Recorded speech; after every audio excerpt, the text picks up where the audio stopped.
धर्म पत्नी से संतान नहीं, औलाद नहीं, बड़े दुखी है, बड़े दुखी।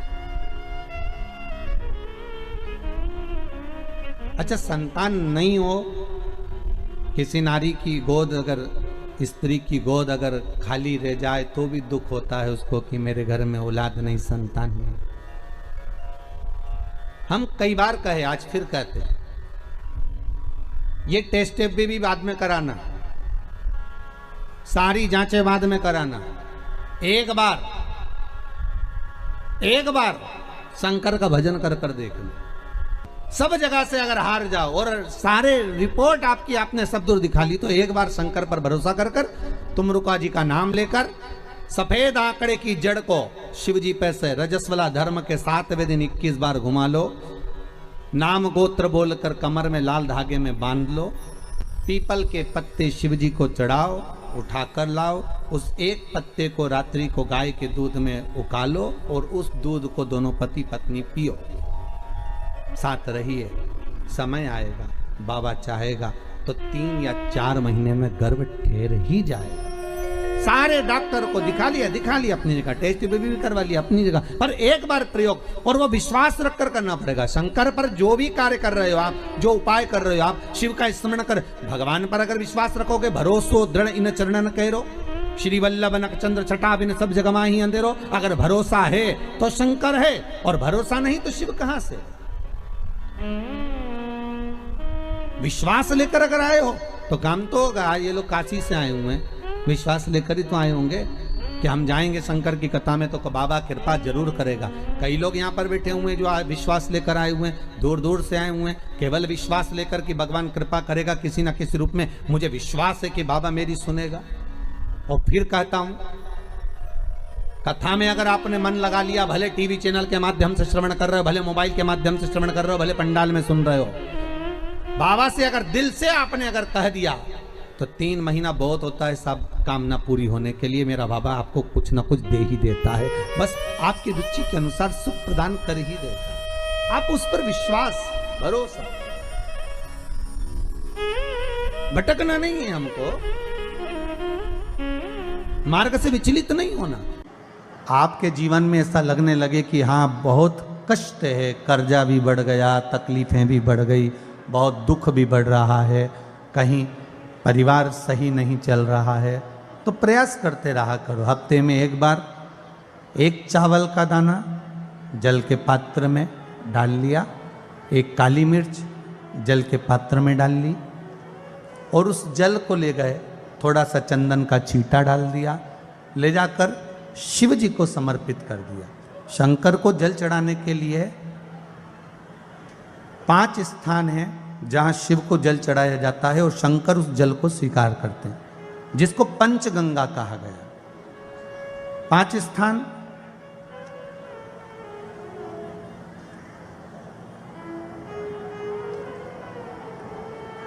अच्छे से समझ लीजिएगा, जब भी शिव मंदिर में जाएं तो ये 5 स्थान शिव को जल चढ़ाने के लिए ये रखा है। शिवलिंग, गोल जलाधारी, ये चरण जहाँ से पानी नीचे की ओर जाता है। शंकर भगवान के 13 बच्चे हैं, 13 की 13 बच्चे, शिव जी का संपूर्ण परिवार, 33 कोटि देवता, 64 योगनियाँ, सब शिवलिंग के आसपास में। आप शंकर जी के मंदिर में जाकर ये कभी ना विचार करना कि पार्वती जी को ढूंढना पड़ेगा, या गणेश जी को ढूंढना पड़ेगा, या कार्तिकेय जी को ढूंढना पड़ेगा, या भैरव को ढूंढना पड़ेगा। हमें शंकर के मंदिर में जाकर किसी देवता को ढूंढने की जरूरत नहीं है। जहां शंकर भगवान का शिवलिंग रखा हुआ है वो माता जी का हस्तकमल है, माता पार्वती जी का स्थान है। जहां शिवलिंग रखा है वो शंकर भगवान है।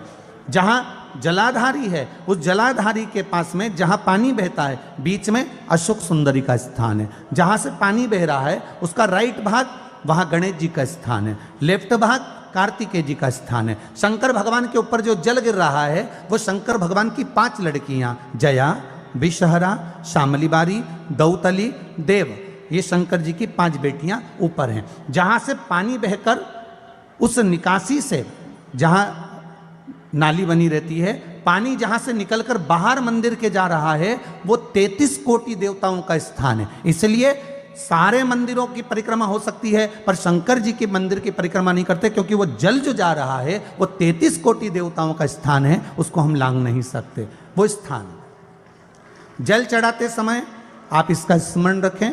पानी का जब पात्र लेकर जाते हैं मंदिर के अंदर, सबसे पहले शिव जी का जो जलाधारी है उसमें राइट भाग पर अपनी मनोकामना कर कर जल चढ़ाएं, फिर लेफ्ट भाग में चढ़ाएं रोग मुक्ति के लिए। अशोक सुंदरी की जगह पर चढ़ाएं, ये तीसरा स्थान। चौथा स्थान माता पार्वती जी का जो कटी भाग है जहां पर शिवलिंग रखा हुआ है उस भाग पर जल चढ़ाएं, चौथा भाग। पांचवा भाग शंकर जी के ऊपर चढ़ाएं। ये 5 जगह पर जल क्रम वाइज चढ़ाएं। आप लोग जाते हो डायरेक्ट जाकर शंकर जी पे जल उंडेल करा जाते हो, सीधे गए और शिव जी पे जाकर आपने जल चढ़ा दिया। हमारे यहाँ शास्त्र कहता है जैसे अपन देवताओं की पूजन करते हैं तो पंडित जी सबसे पहले पूजन किसकी कराते हैं? जम के बोलो जरा, गणेश जी की। गणेश जी के बाद पूजन कराते कराते कराते कराते कराते कराते आगे के सारे देवता कराते कराते कराते कराते फिर जन पर पहुंचते हैं। आप डायरेक्ट मूल पूजन कराते कराते कराते कराते कराते कराते आगे के सारे देवता कराते कराते कराते कराते फिर मूल पूजन पर पहुंचते हैं। आप डायरेक्ट मूल पूजन पे पहुंच जाते हो। और सरल भाषा में समझ लो, जितनी सरल भाषा में समझोगे ना उतना अपने जीवन में उतर जाएगा। इस छत के ऊपर आपको चढ़ना है, निशानी रखी है,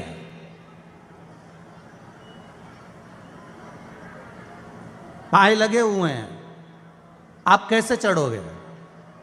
एक एक पाए पर पांव रखकर चढ़ोगे कि डायरेक्ट पहला पे रखोगे आखिरी पर? जम के बोलिए जरा। एक एक पाए पर पांव रखोगे ना कि धीरे धीरे हमको चढ़ना है। उसी तरह शिव मंदिर में पहुंचने के बाद पहला गणेश स्थान, कार्तिकेय स्थान, अशोक सुंदरी का स्थान। अशोक सुंदरी के स्थान पर जल क्यों चढ़ाया जाता है? क्योंकि भगवान शंकर की सबसे छोटी लड़की जो है वो अशोक सुंदरी है। और ये जो छोटी लड़की है अशोक सुंदरी, ये नारी को अखंड सौभाग्यता का वर प्रदान करती है। कौन सी नारी को?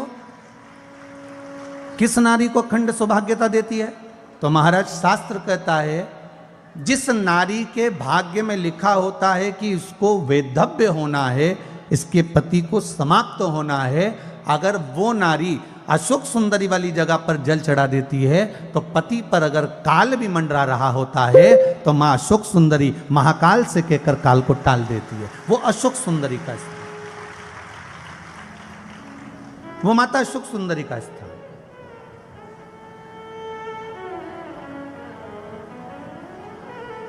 जल चढ़ाने का एक नियम है। यहां जल चढ़ाया, फिर कार्तिकेय बाबा को चढ़ाया, फिर अशोक सुंदरी को चढ़ाया, फिर कटी भाग पर। ये कटी भाग बड़ा विशेष भाग है महाराज, बहुत बहुत ध्यान दीजिएगा। जिस पति और पत्नी में विवाद होकर अदालत तक बात पहुंच गई हो और तलाक तक की नौबत आ रही हो, महाराज उनको जोड़ने के लिए ये कटी भाग मूल होता है। कौन सा कटी भाग? जहां पर शिवलिंग रखा है, जहां शिवलिंग रखा है ये कटी भाग मूल होता है। कहते हैं 5 सोमवार लिंग पुराण वर्णन कर रही है, 5 सोमवार कटी भाग पर जहां शिवलिंग रखा हुआ है 3 उंगली में मक्खन लेकर कटी भाग पर मात्र फेर देने पर और उस पर 7 जगह चंदन लगा देने पर पति और पत्नी का संबंध कभी समाप्त नहीं हो सकता, वो जुड़कर ही रहेगा, प्रेम बढ़कर ही रहेगा। कटी भाग का बड़ा बड़ा महत्व है महाराज। शिवलिंग के कटी भाग पर स्वयं मां जगतजननी जगदम्बा अपने हस्त कमल पर भगवान शिव को झेली हुई। महापुराण की कथा कहती है, भगवान शंकर का चरित्र कथा है कि जिस बच्चे को, जिस मनुष्य को, जिस स्त्री को, जिस कन्या को, जिस बेटे को, बेटी को, बुजुर्ग को, महिला को, पशु को, पक्षी को, जानवर को, जलचर को, थलचर को, किसी को भी अगर शंकर जी की पूजन करना नहीं आए, आड़ी टेढ़ी भी कर देगा तो भी शंकर भगवान उसको स्वीकार कर लेंगे और शंकर उसको वर प्रदान कर देंगे। शिव उसकी पूजन को स्वीकार कर लेते, शंकर भगवान उसकी पूजन को स्वीकार कर।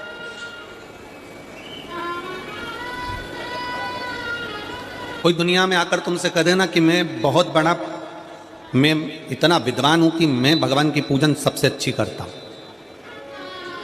अगर कोई तुमसे आकर कह दे कि मैं सबसे ज्यादा विद्वान हूं, शंकर जी का अभिषेक मैं बहुत अच्छे से करता हूं,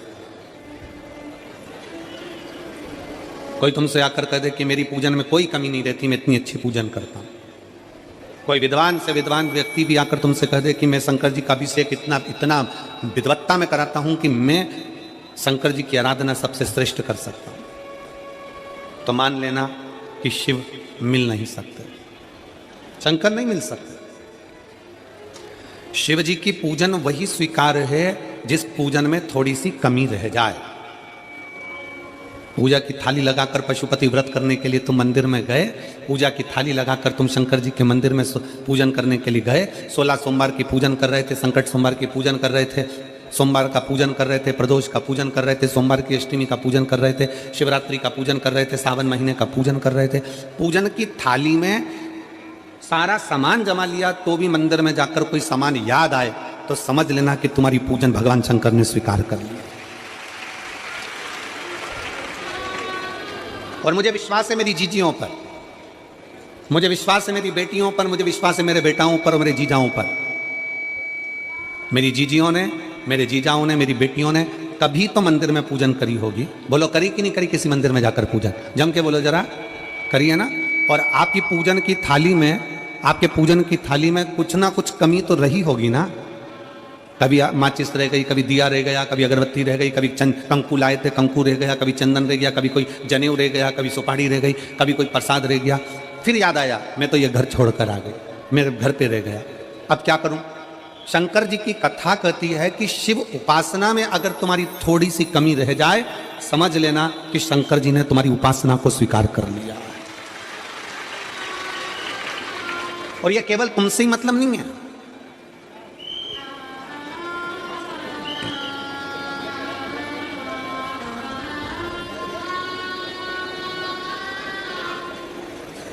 केवल आपसे मतलब नहीं है कि आप ही आपकी पूजन में ही उपासना में कमी रह जाए। ये शंकर भगवान का वर है, ये शिव जी का वर है। किसको? भगवान नारायण को। जिस समय पर नारायण ने संकल्प लिया था कि सावन के महीने में 108 कमल के पुष्प रोज समर्पित करूंगा। सुनिए कथा सबने, 108 कमल के पुष्प भगवान नारायण ने संकल्प लिया कि मैं भगवान को रोज दूंगा। रोज 108 कमल के पुष्प मंगवाते देते। सावन का आखिरी दिन था, सावन का आखिरी दिन, और सावन के आखिरी दिन भगवान नारायण 108 कमल के पुष्प लेकर भगवान को चढ़ाने के लिए जैसे ही बैठे, बैठते से ही जैसे ही चढ़ाने के लिए बैठे वैसे ही एक कमल का पुष्प कम रह गया। लक्ष्मी जी से कहा जाओ जल्दी से कमल का पुष्प लाओ। लक्ष्मी जी कमल का पुष्प ढूंढती रही, नहीं मिला। सब दूर देखा, सारी जगत में देखा, पर कमल का पुष्प लक्ष्मी जी को नहीं मिला। लक्ष्मी जी को कमल का पुष्प नहीं मिला। आखिरी में पूजन की थाली में कमल का एक पुष्प कम रह गया। भगवान नारायण ने अपना आंख निकालकर भगवान शंकर को समर्पित कर दिया। क्या निकालकर समर्पित करी? अपनी एक आंख। और जब भगवान ने अपनी एक आंख निकालकर भगवान को समर्पित करी, उस दिन का नियम है आज तक अगर पूजन की थाली में कोई कमी रह जाती है, पूजन में कोई कमी रह जाती है, तो एक आंख, आंख मतलब आखा चावल। आखा चावल जानते हो आप लोग? जम के बोलो जरा। आखा मतलब पूरा। हम आंख तो भगवान को नहीं दे पा रहे इस संसार सागर में, कलिकाल में। एक आंख के बराबर आखा चावल, एक आखा चावल पूरी पूजन होने के बाद शंकर जी को समर्पित कर दो। शिव भगवान नारायण की आंख के बराबर उसको स्वीकार कर लेते, भगवान शिव उसको स्वीकार कर लेते, शंकर भगवान उसको स्वीकार कर लेते, शिव उसको स्वीकार कर लेते। भगवान नारायण ने एक आंख भगवान शंकर को दे दी। शंकर भगवान ने अपना सुदर्शन चक्र भगवान विष्णु को दे दिया। भगवान शंकर त्रिनेत्रधारी हो गए और भगवान नारायण सुदर्शन चक्रधारी हो गए। सुदर्शन चक्रधारी 108 कमल के पुष्प में से एक पुष्प अगर छुपाने वाला कोई था तो वो देवाधिदेव महादेव थे। शंकर भगवान ने कहा भगवान विष्णु से, हे नारायण, आपके कमल के पुष्प को, एक पुष्प को मैंने छुपाया था, आज मैं वर देता हूं, जो शिव की आराधना करेगा, जो शंकर की आराधना में बैठेगा, उसकी पूजा की थाली में जान करके नहीं तो तुम घर पे कोई सामान जान करके छोड़ जाओ, जान करके नहीं, लेकर सब जाना है, पूरी पूजन की थाली में अगर कोई कमी रह जाती है, शिव कहते हैं उसकी पूजन को मैं स्वीकार कर लेता हूं, उसकी पूजन को मैं स्वीकार, जान करके कोई कार्य नहीं करना है अपने को। नहीं तो तुमने सोचा कि पूजा की थाली में सब कुछ रख लूं, एक सामान घर पे छोड़ दूं, सीवर वाला महाराज जी बोला है, ऐसा काम नहीं करना। कई लोग जान कर जब घर से निकलते हैं तो कोई शुभ शकुन करना रहता है तो जान करके शुभ शकुन करते हैं, गाय को घेर के लेकर आएंगे, बछड़े को घेर कर लेके आएंगे कि आज ये जा रहे हैं तो इनके सामने से दूध पीती हुई बछड़ा और गाय निकलेगी तो शुभ शकुन होगा। अब वो तो अनायास कोई शुभ शकुन हो जाए, अचानक से कलश लेकर कोई स्त्री निकल जाए। जब हम नेपाल में कथा करने के लिए गए तो वहां पर कान वाले ने पत्र लिखा, और शायद नेपाल की कथा में वो पत्र आप लोगों ने सुना भी होगा। उस दुकान वाले ने अपने पत्र में लिखा कि गुरुजी, मेरी दुकान बिल्कुल नहीं चलती थी और मैं किसी देवता पर भरोसा नहीं करता, मैं कहीं नहीं जाता, पर 15 घर छोड़कर एक लड़का रोज प्रतिदिन 1 लोटा जल लेकर शंकर जी के मंदिर में जाता है और मेरा दुकान पे आने का समय वही टाइम होता है, वो लोटा लेकर निकलता है और मैं दुकान की ओर बढ़ता हूँ, दोनों का मिलना थोड़ा आगे होता है। गुरुजी, जब से वो 1 लोटा जल भरा हुआ कलश मेरे सामने से निकल कर जाता है, तब से मेरी दुकान चलना इतनी प्रारंभ हो गई कि मुझे पीछे पलट कर नहीं देखना। अब ना उस दुकानदार ने उस लोटे वाले को कहा कि तू जल लेकर जा, उस लोटे वाले ने भगवान शंकर की कथा को श्रवण करा और 1 लोटा जल लेकर शंकर के मंदिर में जाना प्रारंभ करा। संसार के ऐसे कई शिव भक्त हैं जो अपने घर से 1 लोटा जल लेकर शिव जी के मंदिर में जाते हैं। कोई सुबह सुबह निकल कर जा रहा होता है, भरा हुआ लोटा उसके सामने से निकलता है तो शुभ शकुन हो जाता है और जाते हुए का कार्य सफल हो जाता है, अपने आप मंगल शकुन हो रहा है, अपने आप मंगल शकुन हो रहे हैं।